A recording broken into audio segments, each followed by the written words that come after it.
இன்றைய சூழ்நிலையில் எல்லாரும் அப்படியே ஓஹோன்னு எந்த பத்திரிக்கை எந்த யூடியூப் சேனல் எடுத்தாலும் ஒருத்தரையே சலாம் போட்டு பேசிக்கிட்டே இருக்காங்க.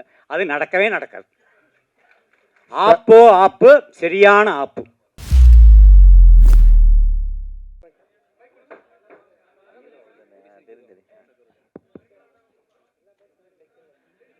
டைரக்டர் சார்கிட்ட கொடுங்க.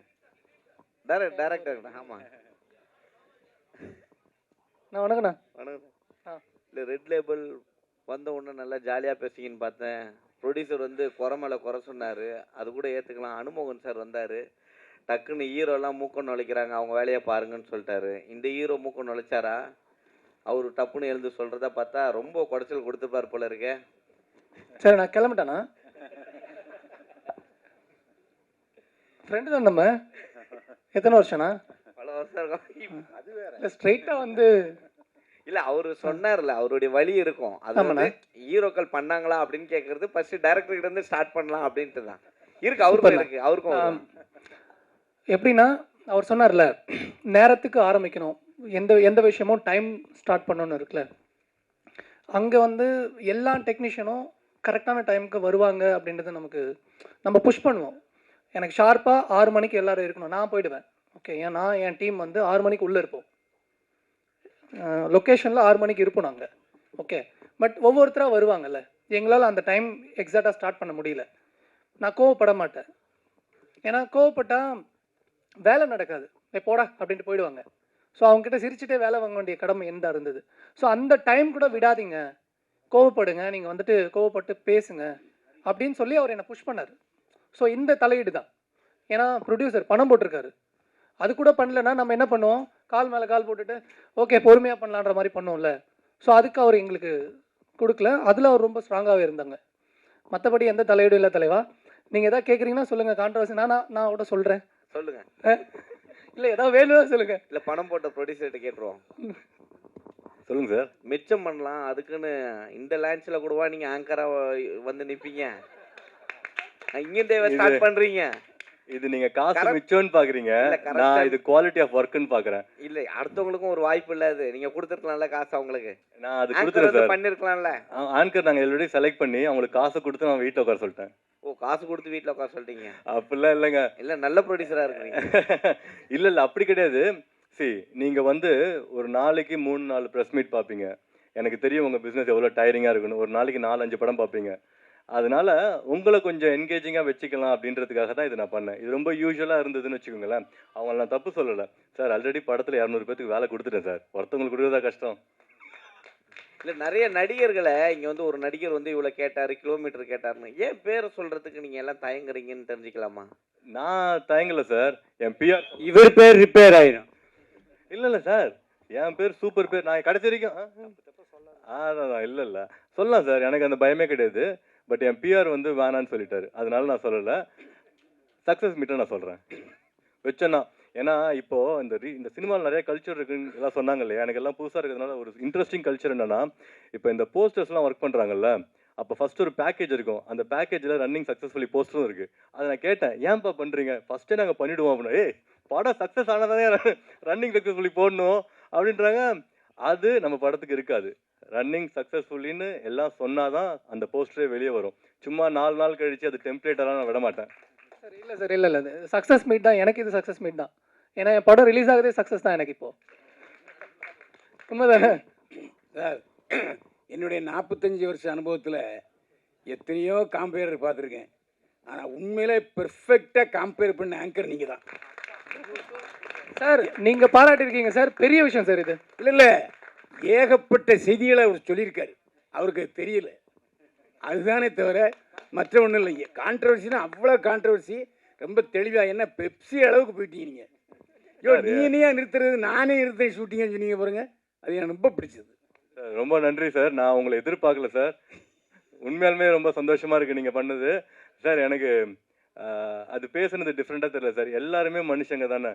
பெப்சியாக இருக்கட்டும், சேம்பராக இருக்கட்டும், நாங்கள் இருக்கட்டும், எல்லாருமே ஹியூமன் பீயிங், எல்லாருமே சமன்னு சொல்கிற ஆள் நான்.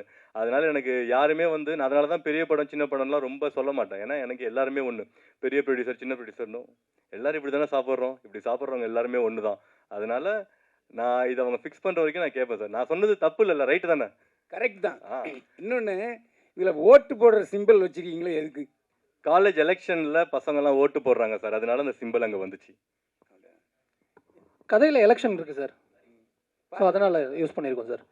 இதில் இன்னொரு முக்கியமான விஷயம், பக்கத்தில் இருக்காரு அவர் மிகப்பெரிய ஜோதிடர், தெரியுமா உங்களுக்கு? அந்த ஜோதிடர் நம்ம உங்கள் ப்ரொடியூசர் ஹீரோவுக்கு என்ன சொன்னார்? ஏற்கனவே இவங்க எல்லாருக்கும் சொல்லிட்டேன். இந்த இடத்துல சொல்ல விரும்புகிறேன். அதாவது ஒரு ஆளுக்கு ஜோசியம் சொல்கிறதுங்கிறது அவருடைய தனிப்பட்ட வாழ்க்கை, அதை பற்றி சொல்ல முடியும். ஆனால் இது ஒரு யூனிட். இந்த யூனிட்டில் மெயினான ஆட்கள் இப்போ கேமராமேன் இருக்காங்க, மியூசிக் டைரக்டர் இருக்கார், டைரக்டர் இருக்கார், நடிகர் நடிகை எல்லாருமே இருக்கோம். இந்த குரூப் சேரும் பொழுதே சில பேருக்கு வந்து அப்படியானெல்லாம் கேட்க தோணும். என்னென்னா, ஒரு நல்ல விஷயம் நடக்கும் பொழுது ஒரு 100 பேர் சேர்ந்து ஒரு விஷயத்தை ஆரம்பிக்கிறாங்க, ஒரு தொழில் ஆரம்பிக்கிறாங்கன்னா அந்த தொழில் வெற்றி பெறதுக்கு காரணம் அந்த 100 பேருடைய ராசியும் கோச்சாரப்படி நல்லாவே இருக்கும். இதுதான் உண்மை. ஆனால் யாருமே ஜாதகம் ஜோசியம் பார்த்துட்டு ஒவ்வொருத்தரும் ஃபிக்ஸ் பண்ணுறது இல்லை. ஆனால் அது தானாக அமையிறது. புரியுது அவங்களுக்கு? இன்னொன்று சொல்லிடுறேன். இந்த படத்தை பொறுத்த வரைக்கும் ஏன் வந்து வெற்றி பெறும் அப்படின்னா, ஃபஸ்ட்டு ஒன்று தெரிஞ்சுக்கங்க, 2026 இந்த ஆண்டு வந்து கலைத்துறை, அதுவும் சினிமா துறைக்கு மிக அருமையான ஆண்டு. கைத்தட்டுங்கண்ணா. என்னங்கண்ணா, அப்புறம் எதுக்கு நான் ஜோசியம் சொல்லணும்? 26ஆம் ஆண்டு என்பது வந்து மிகச்சிறந்த ஆண்டு, திரையுலகுக்கு ரொம்ப ரொம்ப முக்கியமான வருஷம். அந்த ஆண்டில் இவங்க அடியெடுத்து வைக்கிறாங்க, ஒரு புது யூனிட் களத்தில் இறங்குது. ஸோ சின்ன படங்களும் சூப்பர் ஹிட் ஆகும் என்ற ஒரு பெயரை இந்த கிரீன் லேபிள் வாங்கியே கொடுக்கும். நான் டைட்டில் மாற்றிட்டேன், ஆடியன்ஸ் ரிப்போர்ட் கிரீன் லேபிள் தான் சார். நான் ரெட் லேபிளை சேர்க்கறதுக்கே கஷ்டப்பட்டுட்டு இருக்கேன். அடுத்தது கிரீன் லேபிள் வைங்க. இதை என்ன இன்னொன்று சொல்லிடுறேன் அண்ணா, நீங்கள் கேட்டதுக்கு. இந்த படத்தை பொறுத்த வரைக்கும் எப்படிங்களா, பொதுவாக வந்து ரசிகர்களில் சில குடிமக்களுக்கு ரெட் லேபிள் பிடிக்கும், பல குடிமக்களுக்கும் ஒரு ரெட் லேபிள் பிடிக்கும். அது இரவில் குடிப்பது, இது பகலில் குடிப்பது. ஆனால் இரவில் குடிப்பவனும் சரி, பகலில் குடிப்பவனும் சரி, இந்த 2 குடிகாரங்களுமே, முதல் சொன்னது டீ, இன்னொன்று சொன்னது பிராண்ட் டீ. அது ஒரு பிராண்டான டீ. அது இவர்கள் இந்த குரூப் பூராமே இந்த ரெட் லேபிள் படத்தை நிச்சயமாக பார்த்து பாராட்டுவார்கள். ஹீரோயின் நேம் வந்து அஸ்மினா, யாஸ்மினா? அஸ்மின் சார். அஸ்மின் தானா? ஓகே.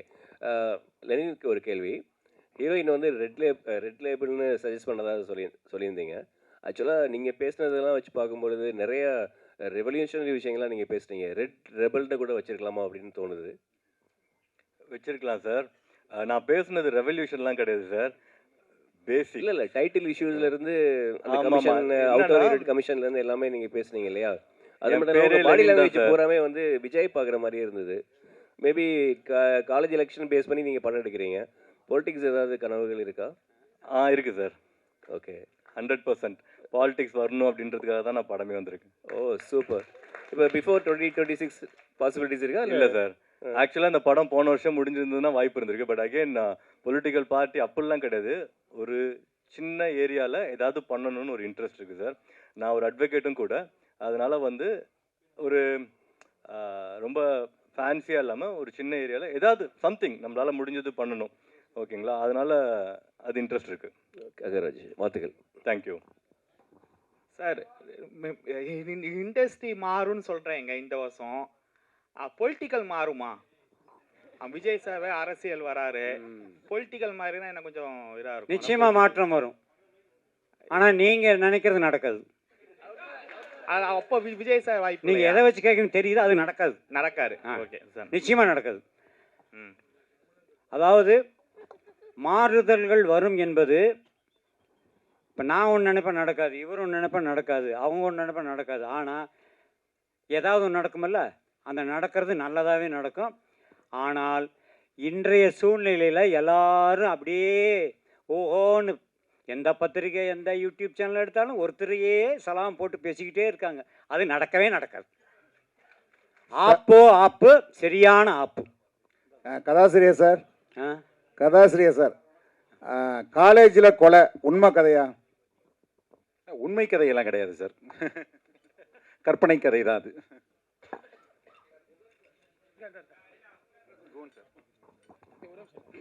அதாவது பாரதி ராஜா, பாக்யராஜ், ஏன் அனுமோகன் எல்லோருமே கதை, வசனம், டைரக்ஷன். என்ன காரணம்னா, ஒரு கதாசிரியர் இயக்குனர் ஆகும்போது அவருடைய கதையை முழுமையாக எடுப்பார். இப்போ உங்கள் கதையை வாங்கி அவர் எடுக்கும்போது அது உங்களுக்கு உடன்பாடாக இருந்துச்சா? இல்லை, உடன்படாக தான் இருந்தது சார். என்னென்னா, அவங்க சார் சொன்ன மாதிரி முன்னாடி அது பிரிஞ்சு தான் இருந்தது. எழுத்தும் இயக்கமும் ஒரு கிரியேஷனாக டெக்னிக்கலாகவே வேறு வேறு திறமைகளாக தான் ஹாலிவுட்ல எல்லாமே இருக்குது. முதல்ல ஒரு நாவல் வரும், நாவல் இருந்து அடாப்டட் ஸ்க்ரீன் பிளேக்கு ஒரு சினிமா பர்சன், ஸ்டுடியோ, அதுக்கப்புறம் கேஸ்டிங்கு, டைரக்டர் எல்லாமே அப்புறம் தான் வருவாங்க. ஸோ எனக்கு வந்து அது ஒரு திருப்தியான ப்ராசஸாக தான் இருந்தது சார். நான் கேட்குறது என்ன, சிறிதரிலிருந்து எடுத்துங்க, கேஎஸ் கோபாலகிருஷ்ணன் எடுத்துங்க, எல்லோருமே அந்த கதை வசனம், கதை திரைக்கதை வசனம் மூலமாக தான் வந்தாங்க.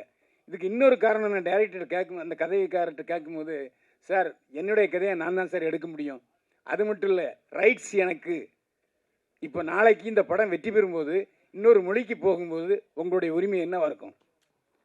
நீங்கள் முதல் சொன்னீங்களே என் கதை நான் எடுக்கணுங்கிறத விட ரெண்டாவது சொன்னீங்களே சார், அந்த ரைட்ஸ் எனக்குங்கிற பிரச்சனையில் தான் நிறைய பேர் அதுக்குள்ளே அந்த கதை, திரைக்கதை, வசனம், இயக்கம்னே வந்துச்சு. கலைஞர் அவர்கள் எழுதும்போது, அண்ணாதுரை அவர்கள் எழுதும்போது, ஈவன் பாக்யராஜ் சார் பிகினிங்கில் நிறைய கதைகள்லாம் கொடுத்து அப்புறம் தான் இயக்கத்துக்கு வந்தார். ப்ராசஸாகவே வந்து ஒரு டைரக்டர் தான் கதை எழுதணுங்கிறது கிடையாது சார். கதை, திரைக்கதை இன்னொருத்தருதாகவும் டைரக்டராக இன்னொருத்தரும் இருக்கிறது தான் ஆக்சுவல் ப்ராசஸ்.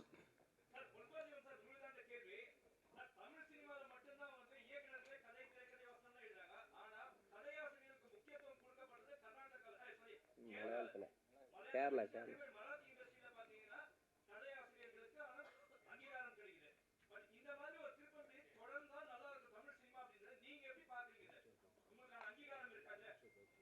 இல்லை, இதுதான் முதல் இப்போ தான் நான் கதை, திரைக்கதை எழுதி கொடுத்துருக்கேன். ஆக்சுவலாக இது ஒரு ஆரோக்கியமான ஒரு இதுவாக இருக்கும். வேறு வேறு தளங்கள்லேருந்து கதைகளோட ஆட்கள் வருவாங்க, வித்தியாசமான சினிமாக்கள் வரும்.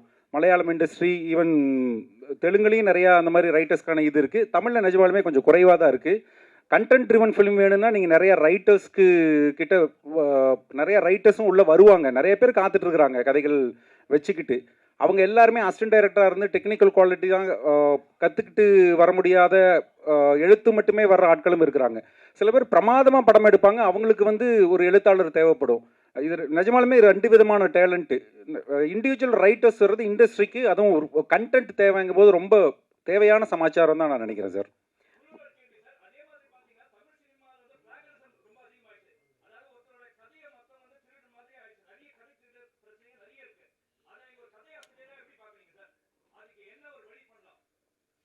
இல்லை, ஆல்ரெடி இருக்குது சார். நம்ம ரெஜிஸ்டர் ப்ராப்பராக பண்ணிக்கிட்டாலே அது நடக்காது.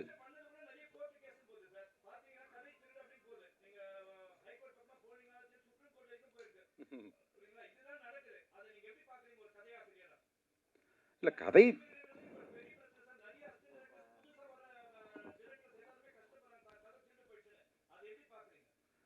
இல்லை இன்டெலெக்சுவல் ப்ராப்பர்ட்டி திருட்டு தானே. அதுக்கு பேர் திருடுறவங்களுக்கு திருடன்னு தான் சொல்ல முடியும்.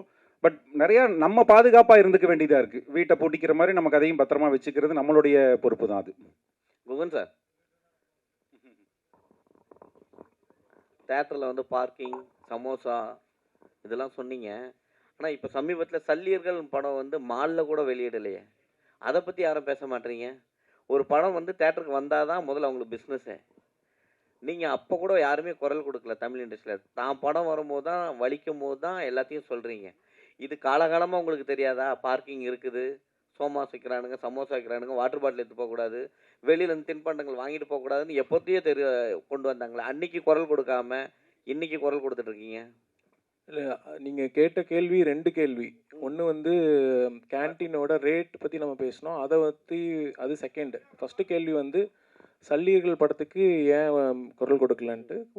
கூடுமான விரைவில் நீங்கள் பார்த்தீங்கன்னா ப்ரொடியூசரே வந்து ப்ரெஸ் மீட்டில் தான் கன்வே பண்ணார். அப்போ ப்ரெஸ் மீட்டில் சொன்னதுக்கு மேலே ஒரு குரல் வேண்டுமான்னு கேட்டிங்கன்னா அதுவே போதுமான குரல் தான். அதுவே பலமாகவும் ஒழிச்சிருச்சு. எல்லாத்துக்குமே போய் சேர வேண்டிய இடம் எல்லா இடத்துலையுமே போய் சேர்ந்துருச்சு.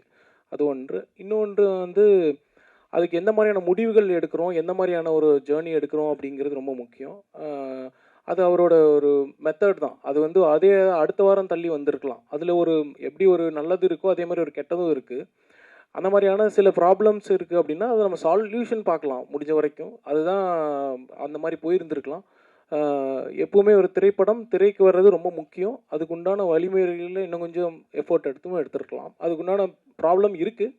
பட் அது எவ்வளோ சொல்ல முடியுமோ அவ்வளோ சொல்லிட்டார். அதுக்கு மேலே மறுபடியும் அதை ஆம்ப்ளிஃபை பண்ண வேண்டியதில்லைன்னு நினைக்கிறேன். இல்லை, மால் போன்ற திரையரங்கில் பெரிய இடத்துங்கள்லாம் பார்த்தீங்கன்னா சிறு படங்கள் உள்ளே கூட நுழைய முடியல. அப்போ உங்கள் படமும் ரேட்டுன்னு சொல்லிட்டாங்கன்னா நிறுத்திடுவீங்களா? தேட்டருக்கு போக மாட்டீங்களா? எல்லாம் மால்லையும் தான். சின்ன டப்பா தேட்டரில் போட்டாலும் படம் நல்லா இருக்குன்னா மால் தேட்டர் தானாக கூப்பிடுவான். புரிஞ்சா உங்களுக்கு? அப்புறம் ரெண்டாவது இன்னொன்று, சினிமா பற்றி இவ்வளோ பேசுகிறோமே, டிக்கெட் ரேட்டெல்லாம் பேசுகிறோமில்ல, இனிமேல் சினிமா என்ன ஆகும் தெரியுங்களா? இன்டர்வல் வரைக்கும் 120, இன்டர்வலுக்கு அப்புறம் பார்த்தீங்கன்னா 120. பாதி வரைக்கும் பார்த்துட்டு நல்லா இல்லைன்ட்டு வெளியே போனீங்கன்னா உங்களுக்கு 120 ரூபா மிச்சம். செகண்டாகவும் பார்க்குற மாதிரி இருந்தால் 240 ரூபா கொடுக்கணும். இப்படியெல்லாம் சினிமா வந்தாலும் வரும். நான் இப்போ எதுக்கு சொல்கிறேன்னா, ஒரு ஃபேமிலி இன்றைக்கி ஒரு சராசரி ஒரு மீடியம் ஃபேமிலியில் ஒரு 4 பேர் 2 குழந்தைகளோட 4 பேர் போகிறாங்க, ஹஸ்பண்ட் ஒய்ஃப். ஒரு படம் பார்க்குறதுக்கு 4 பேருக்கு 150 ரூபா டிக்கெட் போட்டால் என்னாச்சு? 600 ரூபாச்சா? அவ்வளோதானே செலவு பண்ண முடியும். மீறி போனால் உள்ளே ஒரு 200 ரூபா செலவு பண்ணலாம் இந்த குழந்தைகளுக்கு. ஒரு ஃபேமிலி சினிமாவுக்கு போயிருக்கு, படம் பார்த்துட்ருக்காங்க. குழந்தைங்க ஃபஸ்ட் ஹாஃபில் சும்மா விழுந்து சிரிக்குது, அவ்வளோ காமெடி. செகண்ட் ஹாஃப் ஸ்டார்ட் பண்ணான், பயங்கர காமெடி செகண்ட் ஹாஃபில். ஆனால் குழந்தைங்க அழுதுகிட்டே இருக்கு, சிரிக்கல.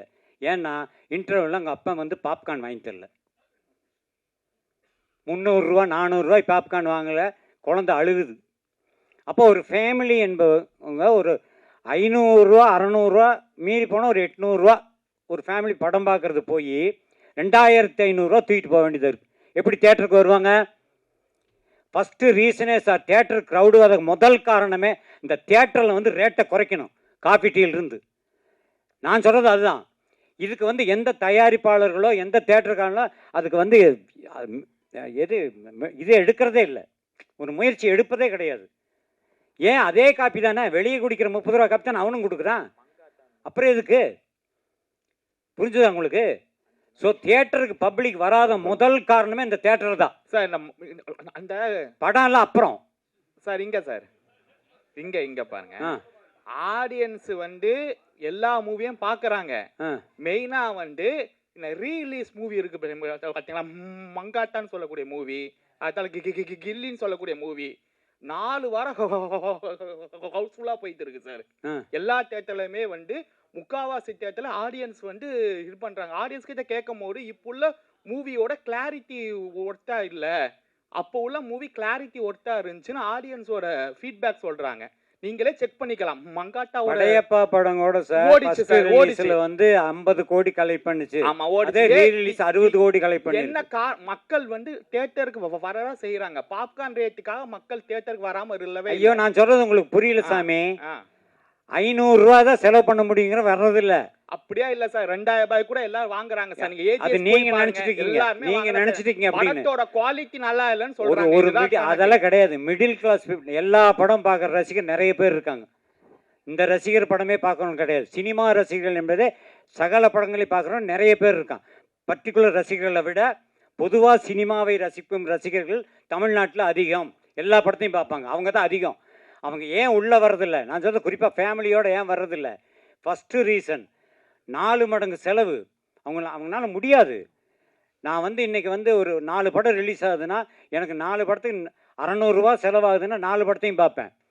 நான் ஒவ்வொரு தடவை படம் போகும்போது 1000 ரூபா செலவு 4 படம் பார்க்க முடியாது என்னுடைய வருமானத்துக்கு. நீங்கள் அதை யோசிக்கணும். அதுதான் உண்மை.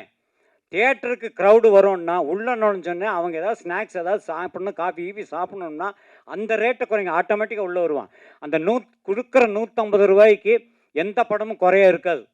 அதெல்லாம் சும்மா ஏன் வர்றதில்லைங்கிறது தான் ரீசன் சொல்கிறேன். காஸ்ட்டு வந்து உள்ளே விற்கிற பொருட்களுடைய விலை வந்து ரொம்ப ஓவர் டிக்கெட்டை விட. அதனால தான் ஃபேமிலியாக வர்றதில்லை. ஜாலியாக போகிறவன் போவான், 500 ரூபாய்க்கு 600 ரூபா செலவு பண்ணுறவன் உள்ள தேட்டருக்குள்ளே போவான், எல்லா படத்துக்கும் போவான். ஆனால் சராசரி ஒரு ஏழைபாளையம் கூட ஒரு தேட்டரில் வந்து படம் பார்க்கணுன்னா இந்த டிக்கெட் ரேட்டுக்கு நிச்சயமாக வருவாங்க. உள்ளே வந்து சாப்பிட்ற பொருள்னாலே வர்றதில்லை. தமிழ் சினிமாவில் ஜாதி பிரச்சனைகள் அதிகம் வந்துருச்சு. அதை பற்றி என்ன நினைக்கிறீங்க? ஏன்னா ஜாதி படங்களா? ஆமாம், இப்போ சினிமா வந்து நம்ம படம் எடுக்கணும்னு வச்சிங்களேன், நீங்கள் புதுசாக வரீங்க, ஒரு நல்ல கதையை தான் தேர்ந்தெடுப்பீங்க. ஆனால் சினிமான்றது மாற்றிட்டாங்க. இப்போ 2 பக்கம் ஜாதிகள் அப்படின்னு ஆக்கிட்டாங்க. நீ ஒன்று எடுத்தா நான் ஒன்று எடுப்பேன். இதை எப்படி பார்க்குறீங்க சார்? நான் ஏற்கனவே சொன்ன மாதிரி நான் எல்லாத்தையும் ஒன்றா பார்க்குறாள் சார். எனக்கு இந்த ஜாதி மதம் அதிலெல்லாம் வந்து நம்பிக்கை இல்லை. எனக்கு எல்லாருமே ஈக்குவல்னு நினைக்கிறவன். ரொம்ப முக்கியமான விஷயம் என்னன்னா, நீங்கள் எல்லாத்தையும் ஈக்குவல் நினச்சிங்கன்னு வச்சுக்கோங்களேன், நீங்கள் படத்தை படமாக பார்ப்பீங்க. நான் சொல்கிறது அதுதான். இப்போ ஃபார் எக்ஸாம்பிள் ரீசெண்டாக சிறை படம் வந்துச்சு இல்லைங்களா, அதில் ஒரு ஷார்ட் நான் அந்த இன்ஸ்டாவில் பார்க்கும்போது அதை பற்றி டிஸ்கஸ் பண்ணிட்டு இருந்தாங்க. ஒரு கோர்ட்டுக்கு வெளியே வந்து இவர் இது பண்ணுவார், நமாஸ் பண்ணுவாங்க, சாப்பிடு. எனக்கு அது பார்க்கும்போது எனக்கு சீனாக தான் தெரிஞ்சுது. ஏன்னா எனக்கு அவரும் ஒன்று தான், அவங்களும் ஒன்று தான், ரைட்டுங்களா? அந்த மாதிரி உங்கள் மதம் உங்கள் ஜாதி உங்களுக்கு பெருசுன்னு தெரிஞ்சாதான் நான் இந்த ஜாதியில் இருக்கேன், நான் அவனை மதிக்கிறேன்னு அது சொல்கிறதே கேவலம்னு நினைக்கிறேன் சார். எல்லாருமே ஒன்று தானே அப்படின்னு நீங்கள் நினச்சி பாருங்கள். உங்களுக்கு எல்லா படமுமே படமாக தெரியும், கதையாக தெரியும். அதுக்கப்புறம் வேறு எதுவுமே கிடையாது இதில்.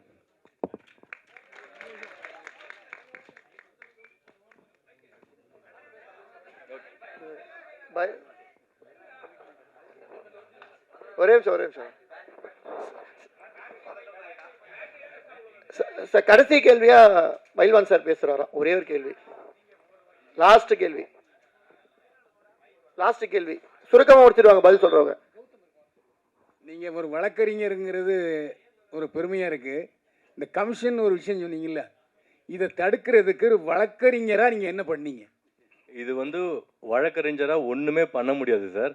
இது எப்படி இருக்குன்னா, இப்போ நான் வந்து உங்களுக்கு 100 ரூபா கொடுக்குறேன், இவர் தான் மிடில் மேன் வச்சுக்கோங்களேன். உங்ககிட்ட 100 ரூபா கொடுங்கன்னு நான் கொடுக்குறேன். நீங்கள் இவர்கிட்ட நீ எனக்கு 100 ரூபா வாங்கி கொடு, நான் உனக்கு 10 ரூபா கொடுக்குறேன்னு வச்சுக்கோங்களேன். நான் போய் எப்படி வழக்கு போட முடியும்?